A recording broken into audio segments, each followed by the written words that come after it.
warahmatullahi wabarakatuh. Selamat pagi, selamat siang, selamat sore, dan selamat malam. Kembali lagi. Selamat datang di podcast Kemas Pilu.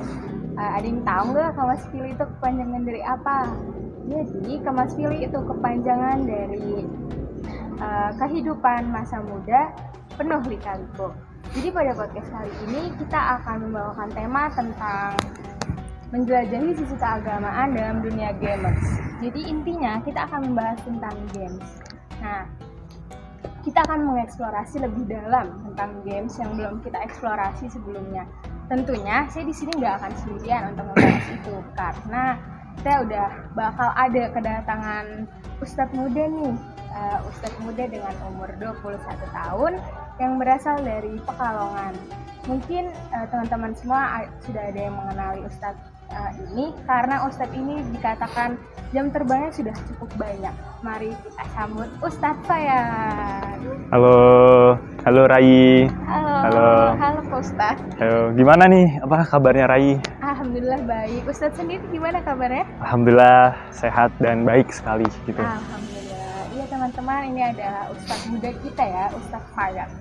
Ustadz Fayat di sini adalah Ustadz yang suka bermain game, betul Ustadz? Iya, saya suka main game. Nah, gimana sih kan Ustadz nih suka main game, nah terus sekarang kan Ustadz lebih banyak mengisi pengajian, mengisi kajian ya kan. Nah, gimana caranya Ustadz membagi waktu antara bermain game dan mengisi kewajiban Ustadz itu sebagai pengisi kajian, nah kayak gitu tuh gimana caranya dan ada nggak sih kendalanya? Pertama-tama waktu saya main game ataupun saya kajian dan ikut acara, dipanggil acara apapun itu, yang saya pastikan adalah memanage waktu dulu kan. Ya mungkin yang paling kecil ya manage waktu itu perihal tentang makan, perihal tentang misalnya mandi dan segala macam, bangun tidur, nah itu yang paling kecil. Tapi paling besarnya kalau misalnya udah dipanggil kajian itu mungkin yang kurun waktu jedanya 1 jam 2 jam, nah itu baru bisa nge-manage. Nah tapi bagi saya sendiri ketika saya mau bermain game saya menggunakan waktu dengan sebaik-baiknya, tapi nggak pakai waktu ketika saya waktu jam-jam sholat. Saya jam sholat ini seperti jam waktu zuhur atau waktu asar, waktu maghrib, isya dan segala macamnya. Kalau buat kendala sih ada ya yang saya rasakan ketika bermain game gitu, maksudnya bermain game kendalanya di antaranya fisik saya yang mulai drop gitu, misalnya kayak mulai menurun, kayak badan saya tiba-tiba lemes terus juga matanya kayak kurang. Nah itu kalau ngejaga bener-bener, makanya saya imbangin kan dari fisiknya terus dari pola hidupnya berbeda. Pola hidupnya tuh kalau biasanya orang main game dia lebih kayak jarang main sama teman, jarang main sama teman, juga jarang main sama keluarga, lebih seringnya kesendiri dan juga main sama apa yang dipikirin aja gitu. Ya sama dirinya sendiri kalau main game tuh. Nah, paling kendala yang paling umum ya itu. Nah, kan dari kendala yang udah Ustadz sebut ini, solusinya gimana sih Ustadz?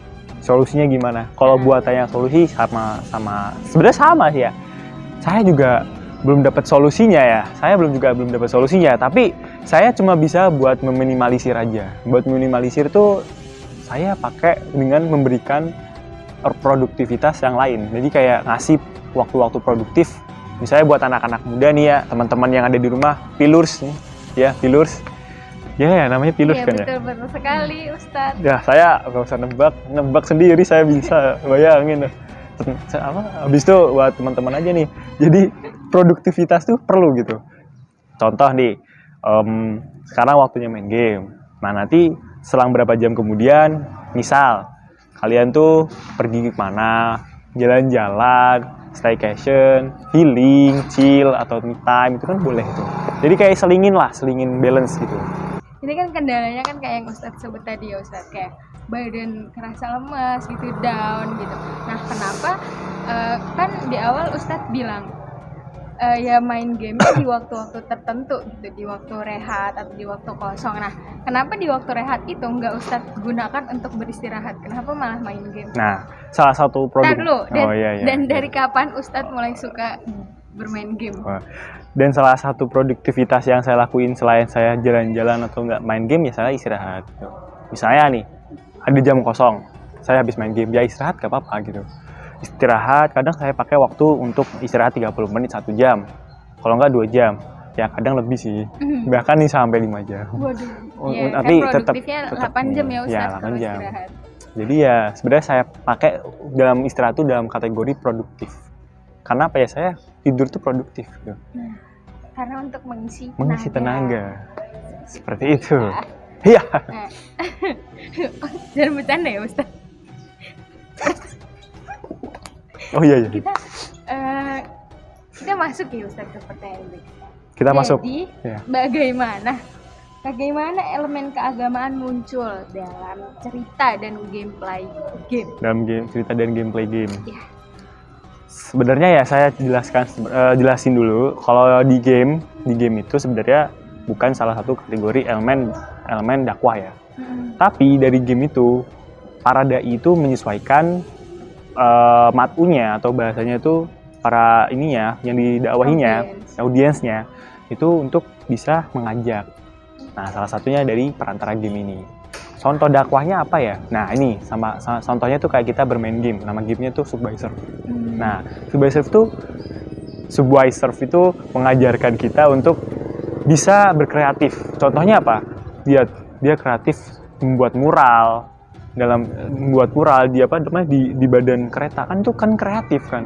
Tapi salahnya emang kereta kan. Coba kalau buatnya misalnya di museum dikasih lapak. Nah, ini juga salah satu kritik juga buat pemerintah kan harusnya. Harusnya orang-orang muda itu diberikan sebuah tempat untuk berkreativitas, berkreasi gitu. Nah, itu kreatif. Di Islam juga sama. Islam juga tuh salah satu penemu apa tuh yang arah apa tuh namanya? Nah, kompas. Ya, arah matang itu namanya kompas kan ya. Yeah, nah, itu tuh penemu itu tuh kan kreasi tuh. Nah, itu penemunya juga Islam. Cuma gara-gara melihat ayat di Al-Qur'an tentang menghadap Ka'bah atau apa gitu, langsung menemukan sebuah kreasi baru, itu kompas. Nah, coba kalau misalnya dikasih lah kayak apa namanya tempat atau ruang seperti itu, anak muda tuh bisa berkreasi dari Subway Surf tuh. Adapun kayak POW, kita menjaga untuk bisa membersihkan diri walaupun itu tai gitu kan ya. Nah tuh Islam tuh mengajarkan untuk kita tuh bersih. Elemen-elemennya kan ada di situ. Spiritualnya apa? Kita harus gimana caranya mau bersih, bisa bersih, menjaga diri buat bersih gitu kan. Pada intinya game itu tidak berkaitan dengan dakwah, tapi dakwah yang mengaitkan dakwah tersebut dengan game. Iya, gitu, dakwah ya benar. Betul sekali. Nah, pertanyaan selanjutnya nih Ustaz. Kita akan banyak pertanyaan ya Ustaz, karena kan anak zaman sekarang banyak nih yang main game. Iya. Anak-anak yang main game ini pasti bakalan mau tahu lah manfaat dari game. Manfaat. Nah, apa dampak pengalaman spiritual dalam game dalam kehidupan? Dampak spiritual. Ya. Kalau selama ini yang saya tahu dampak dari game buat agama itu salah satunya ini. Kita tuh bisa belajar bahwasanya di dalam game itu nggak bisa disamakan dengan yang asli. Maksudnya gimana? Ya jadi misalnya di game itu kan fana ya. Game itu kan fana. Ketika kita tahu kalau game itu fana, game itu nggak asli, jadi kita tuh mengumpamakannya bahwasanya kita tuh berharap atau beriming-iming pada sesuatu yang asli, yaitu siapa? Allah Subhanahu wa taala. Alias game itu cuma dunia buatan. Nah, kita tuh kayak disadarkan, ditampar oleh realitas bahwasanya kita punya dunia asli. Nah, gitu loh. Dunia asli yang di sini itu yang diciptakan oleh Allah Subhanahu wa taala. Nah, ini game kita gitu bahasanya. Ini loh game kita loh. Kita tuh sebenarnya sedang dimain game. Kita sedang main game bahasanya. Sedang main game tapi dalam dunia asli. Iya, gitu. Makanya itu kayak sebagai apa ya? Sebagai bentuk game itu sebagai bentuk apa ya? Mungkin ya kalau bagi saya sendiri sebagai bentuk tutorial untuk bisa menjalani hidup yang asli gitu. Dan spiritualnya sih kita harusnya sadar dan bahwasanya tamparan yang asli itu ada di dunia asli gitu doang. Untuk menyadarkannya gitu maksudnya. Ada nggak sih contoh salah satu game lah yang Ustaz mainin yang itu tuh bisa menjelaskan tentang hal spiritual yang ada di kehidupan? Ada. Apa tuh? Nama gamenya tuh GTA. Grand Theft Auto 5. Sekarang di Steam udah ada yang kelima.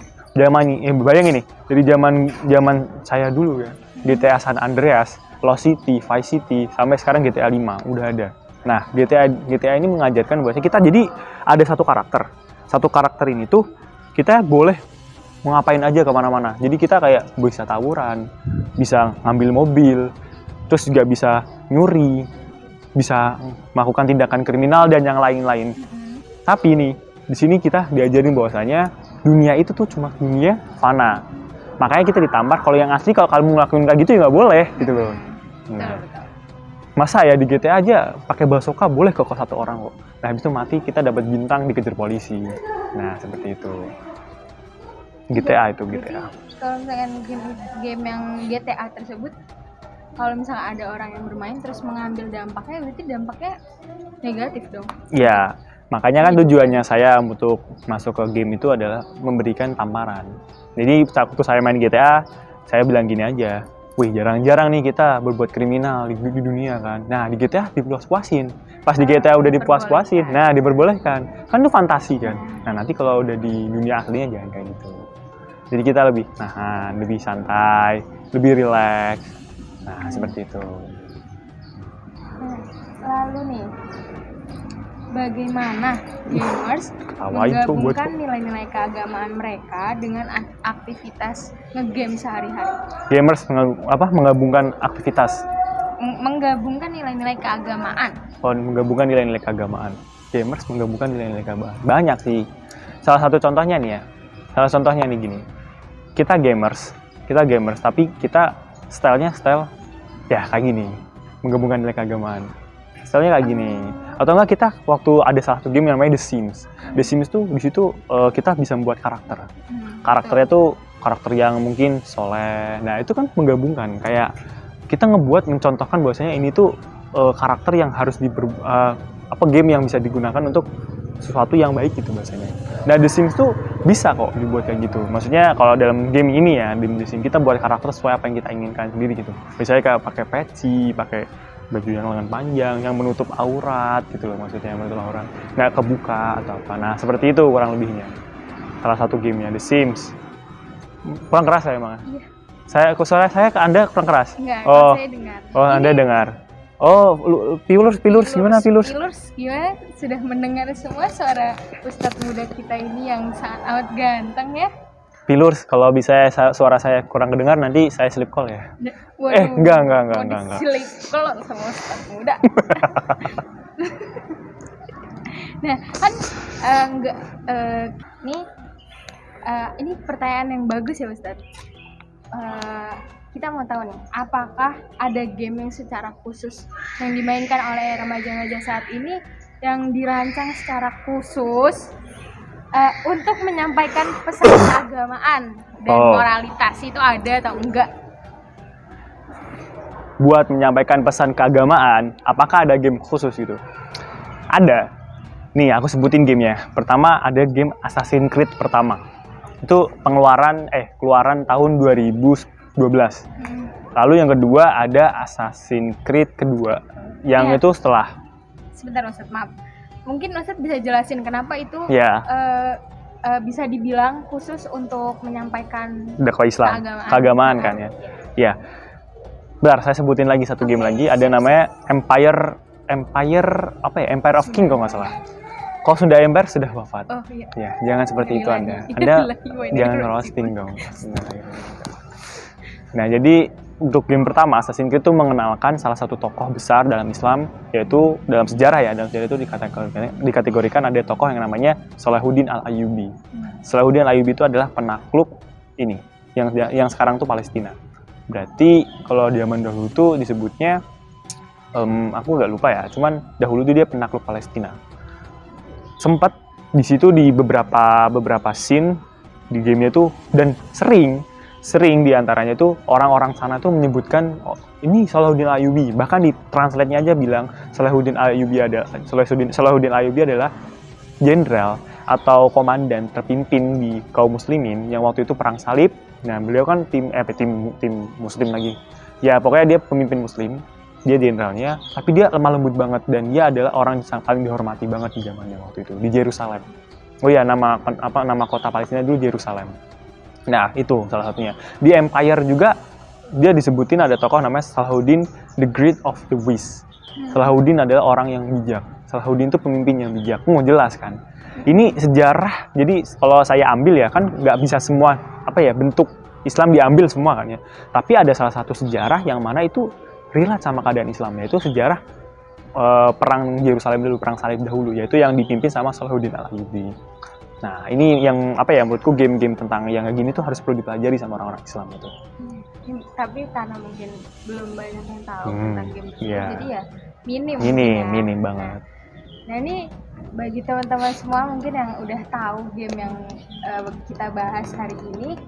Nah, ini adalah udah di penghujung acara. Jadi ada nggak nih Ustadz pesan-pesan untuk teman-teman kita, remaja-remaja kita, dan orang-orang yang bermain game pada saat ini? Nah, pesannya ada nggak yang mau Ustadz sampaikan untuk mereka semua? Oh, ada. Nah, ini saya mengambil dari salah satu tokoh besar, Imam Baihaqi. Beliau mengatakan seperti ini: wahai anak muda, carilah akhirat dan janganlah kejar dunia. Tuh, kalau gitu berarti kita nggak ngejar dunia dong, Ustaz. Enggak, bukan gitu konteksnya. Konteksnya seperti ini. Ketika kita ingin mendapatkan dunia, ya kita fokus sama akhirat, obsesi kita. Nah, yang saya maksud hubungannya di sini maksud gimana? Ketika kalian ingin berkarir, ketika kalian ingin bermain game, saya bagi ya, orang yang berkarir dalam game dan orang yang dia sekedar mau main game aja. Orang yang berkarir, nah cocok nih buat yang saya nasihat ini, yaitu karir kalian obsesikan karena emang taat sama Tuhan gitu, taat sama Allah Subhanahu Wa Taala. Ya karena apa? Karena bentuk ketaatan tuh seperti itu. Kalian berkarir nyari uang, ya nggak? Realistisnya gitu. Obsesinya tetap akhirat, tapi kalian realistis tetap dapat uang gitu maksudnya.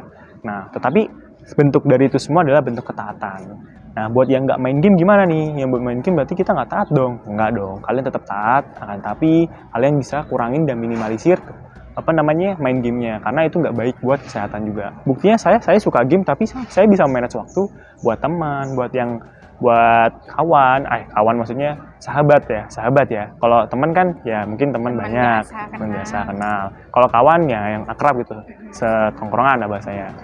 Ya, dan lain-lain itu. Kurang lebihnya seperti itu. Dan jangan lupa kalau semisalnya kita lupakan diri kita, selalu ingat yang namanya orang tua dan dia. Karena dia yang biayai game kalian kan. Betul sekali. Nah, itu aja. Pembahasan kita pada hari ini sangat menarik ya teman-teman. Jadi pada intinya nggak apa-apa kalian main game tuh nggak apa-apa. Cuman ya harus seimbang antara game, antara hiburan, antara have fun, sama ketaatan kalian atas agama. Kalian tetap harus ingat Tuhan gitu. Boleh main game tapi jangan sampai kecanduan. Nah, ini gue mau makasih sama lu ya. Oh iya. Nah, kita juga mau makasih nih, kita atas nama podcast Kemas Pilu dan para pilur semua, kita mau makasih sama Ustadz Fayat. Terima kasih Ustadz Fayat telah menyempatkan waktunya untuk bermain di podcast kami. Jangan bosan ya. Jangan pasti bosan kalau ada kesempatan undang lagi aja. Iya, pasti akan kami undang. Siap. Sampai bertemu di podcast kita selanjutnya. Sampai bertemu di lain waktu. Wassalamualaikum warahmatullahi wabarakatuh. Salam. Bye.